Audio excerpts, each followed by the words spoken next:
Les poètes de la Nouvelle Pléiade se réunissent 2 fois l'an. Porte librement ouverte à toutes et à tous, gratuitement. Poètes ou non, amateurs ou néophytes, fidèles ou occasionnels, de la ville d'Arcueil ou d'ailleurs, les poètes inscrits au programme déclament en public les poèmes prévus initialement au programme. Les programmes des rencontres sont l'objet d'éditions à petit prix sans obligation d'achat, des textes dits par les auteurs présents. Une scène ouverte, à l'issue du programme, permet à chacun, y compris aux poètes occasionnels de passage, de s'exprimer sans contrainte. L'on devient membre des poètes de la Nouvelle Pléiade d'Arcueil par une participation personnelle active et une présence physique aux rencontres poétiques. Il n'est demandé aucune participation financière, ni de cotisation, ni d'adhésion. Peuvent être membres de la Nouvelle Pléiade des poètes, bien sûr, mais aussi des littérateurs, des peintres, des calligraphes, des musiciens, des chanteurs, des photographes, des artistes de toutes disciplines. Chaque fois que cela sera possible, des arts différents seront associés à la poésie lors de nos rencontres d'Arcueil. L'appartenance aux poètes de la Nouvelle Pléiade d'Arcueil, dûment validée par les initiateurs, peut caractériser l'identité artistique d'un membre, qui peut en faire état. La liste des nouveaux membres est publiée après chaque rencontre. Sont à ce jour membres de droit des poètes de la Nouvelle Pléiade, et bien entendu, ils ne sont pas tous là. Agnès Fouly, Amel Cher, Anne Martel, Anne-Marie Merras, Armelle Hélène Dupien, Bruno Mercier, Charlotte Ricard, Christian Alter, Claire Dutray, Claude Collat, Dominique Région, Enza Palamara, Éric Gossin-Silhouetteur, Frédéric Duriez, Guylaine Forestier, Gilles Galliot, Hugues Guetta, Jean-Noël Cuéneau, Jean-Pierre Dejoux, Jean-Yves Lenoir, Katia Kalou, Mona Gamal-Eddin, Lisa Maria Winterhalter, Malouk, Marie Gagnon, Marie Sirinelli, Olivier Swann, Patricia Nescou, Philippe Correc, Philippe Martial, Pierre de la Galite, Pierre Le Vernet, Pierre Théobald, Serge Carbonel, Taoura Tabaï-Vernet, Yves Courtel.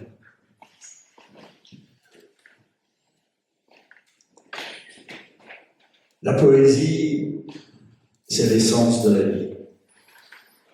Cette déclaration capture les vérités fondamentales que l'agitation quotidienne tend à masquer. Il ne faut pas confondre l'existence et la vie.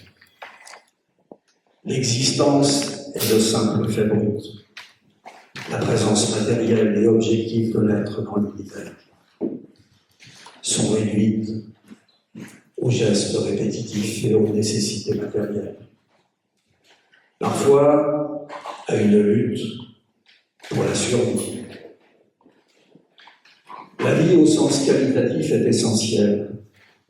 La vie est l'expérience intériorisée, la subjectivité, la conscience du sens, de l'émotion et de la beauté.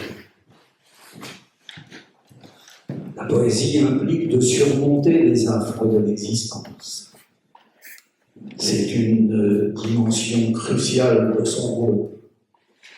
Face à la dureté du réel, au désespoir, à l'absurdité ou à la douleur, La poésie agit comme un exutoire cathartique et un acte de résistance.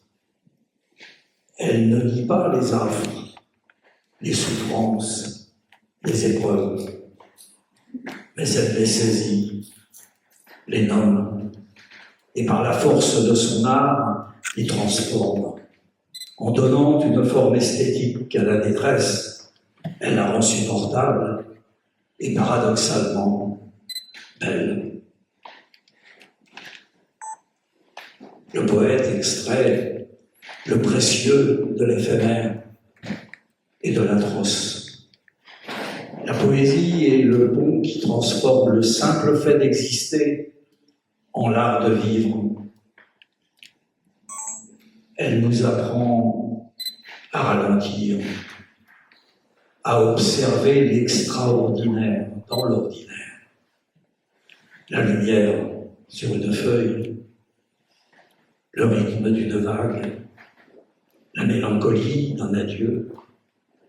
Elle donne une voix aux sentiments inexprimables, transformant la confusion intérieure en une mélodie structurée.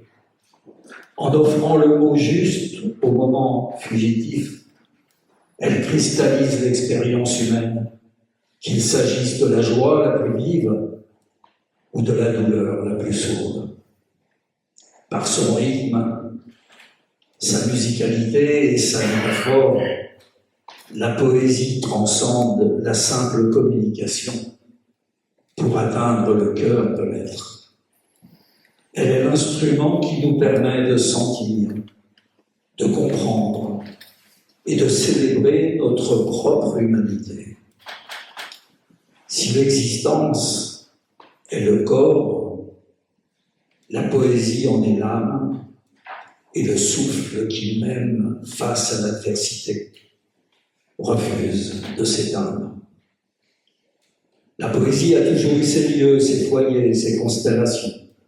Au XVIe siècle, la Pléiade de Ronsard, du Bellay, Béif, Jodelle, Bello, Pelletier, Étiard, fit d'Arcueil un territoire de création et de fête poétique. Elle donna à la langue française sa dignité et son avenir. Aujourd'hui, en 2025, des poètes se rassemblent à nouveau à Arcueil pour fonder la nouvelle Pléiade dans l'esprit de leurs illustres prédécesseurs. Notre engagement, résister à l'oubli de la poésie dans les médias et l'édition, enrichir la langue française, affranchie des banalités, des uniformisations et des anglicismes, créer un espace ouvert à toutes les voix poétiques, à tous les arts, à tous les publics. Partager la poésie comme une lumière vivante, fraternelle et universelle. La nouvelle Pléiade d'Arcueil n'est pas seulement une réunion de poètes, c'est une constellation vivante, une flamme rallumée pour que la poésie demeure au cœur de la cité et de nos vies.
En ce samedi 29 novembre 2025 est venue l'heure de choisir l'encre pour calligraphier la nouvelle Pléiade d'Arcueil, siège de la poésie. Chaque mot portera une émotion. Chaque page, un espoir de voir grandir notre aventure poétique. En poésie se croisent le réel et l'imaginaire, l'être et le néant, l'essence et l'apparence. Entrons dans cet instant, hors du temps. Je vous propose ces quelques traits de plume pour la charte de l'envol d'Arcueil. Il y a les vallées prétentieux dont la venue restera plume froissée oscillant dans la pénombre. Et il y a les humbles au cœur généreux qui partagent leur bonheur, ceux qui vivent de leur passion, et celles qui sont folles d'une graminée dansant au solstice d'été. Il y a ceux qui adorent les couchers de soleil aux lueurs vermeilles et les allées verdoyantes tirées au cordon. Et il y a les contemplatifs, émerveillés devant la courbe ensoleillée d'une fin d'après-midi d'automne. Il y a celles et ceux qui débitent leur tétramètre où les rimes se succèdent avec une sonorité de grelot. Et il y a les cœurs simples qui déclament l'aube claire d'un matin d'hiver. Il y a les inquiets qui vivent et se perdent dans l'abîme de leurs souvenirs. Et il y a les novateurs qui cherchent un accord vertigineux de couleurs ou l'audace d'une versification. Enfin, il y a les aériens vecteurs de lumière et les ondoyantes, séduisantes métaphores qui s'habillent de rouge avec un chapeau à fleurs. Amis poètes, continuons à tisser cette amitié sans faille, qu'une passion partagée pour la poésie n'a cessé d'irriguer.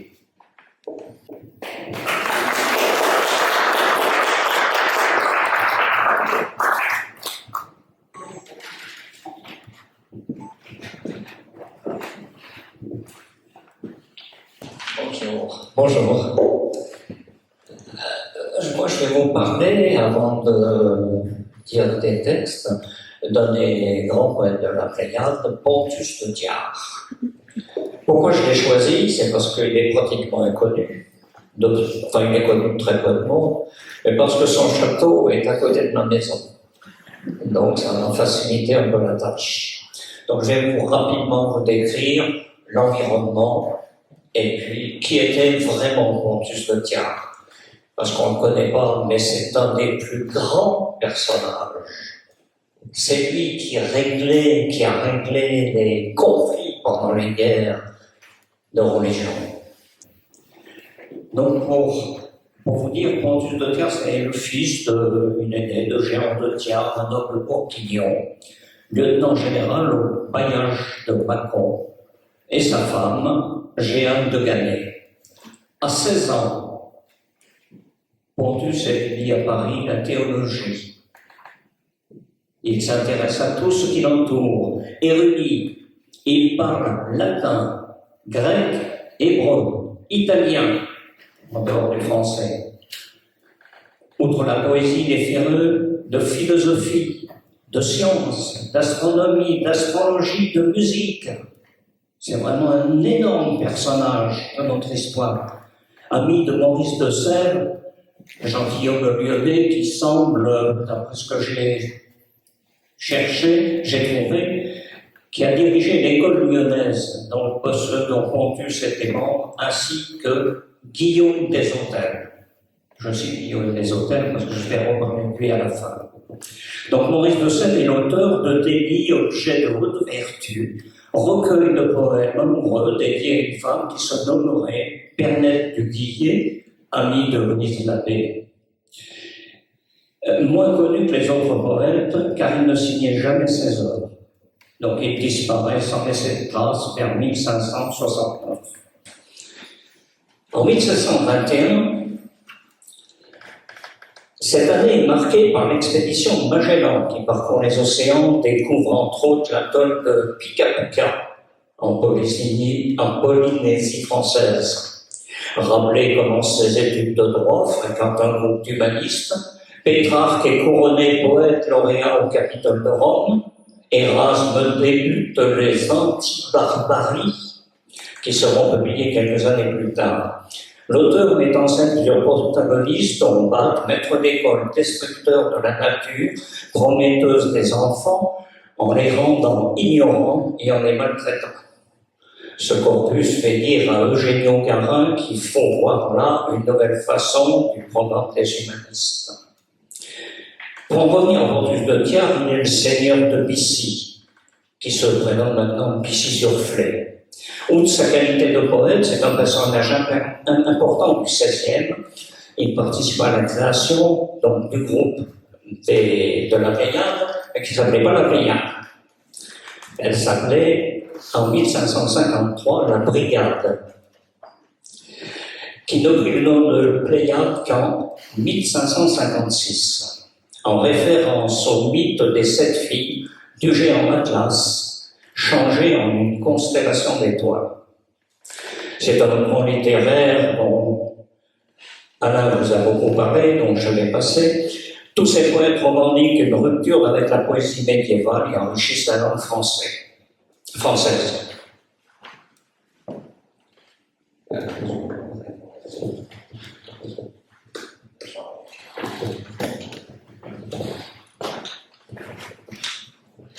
Pontus de Thiard s'impose comme l'un des maîtres à penser modernistes. Il participe avec enthousiasme au grand élan de la connaissance qui enflamme ce siècle, les guerres de religion.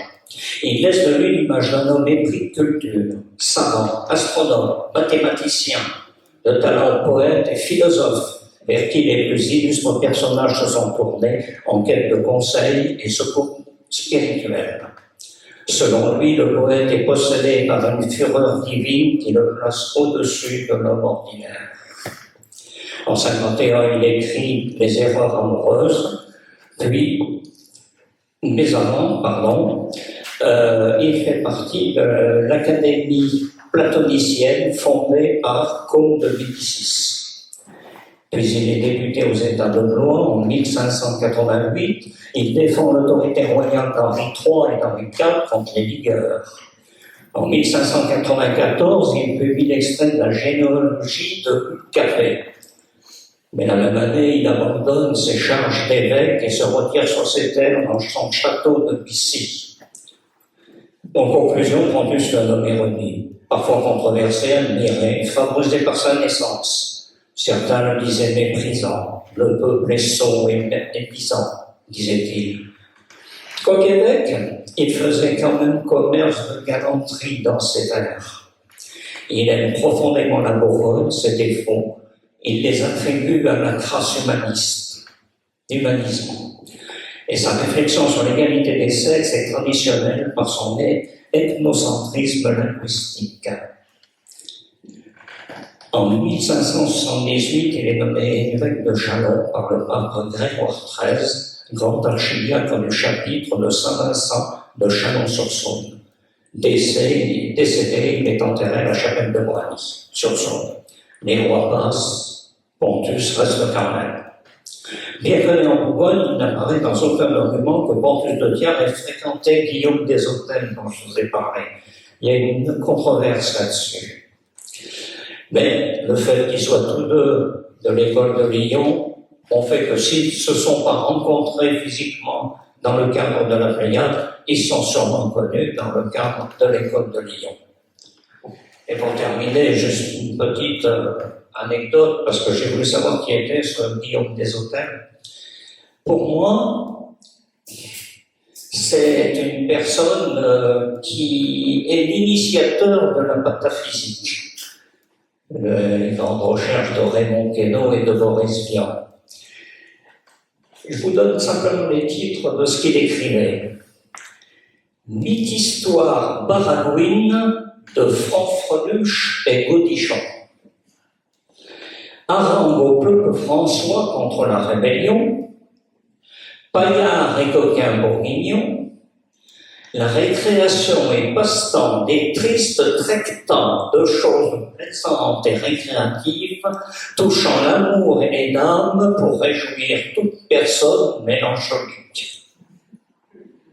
En conclusion, si la tante érudite se consacre et s'attarde sur son compagnon de Ronsard et Doublet, elle discerne tiers quelques composés. Il fut poète, astronome, évêque à Jean du Roi et s'accrut dans la polémique. La lyre, la mitre et l'astromal figurent sur son clavier. C'est une citation de Paul Valéry.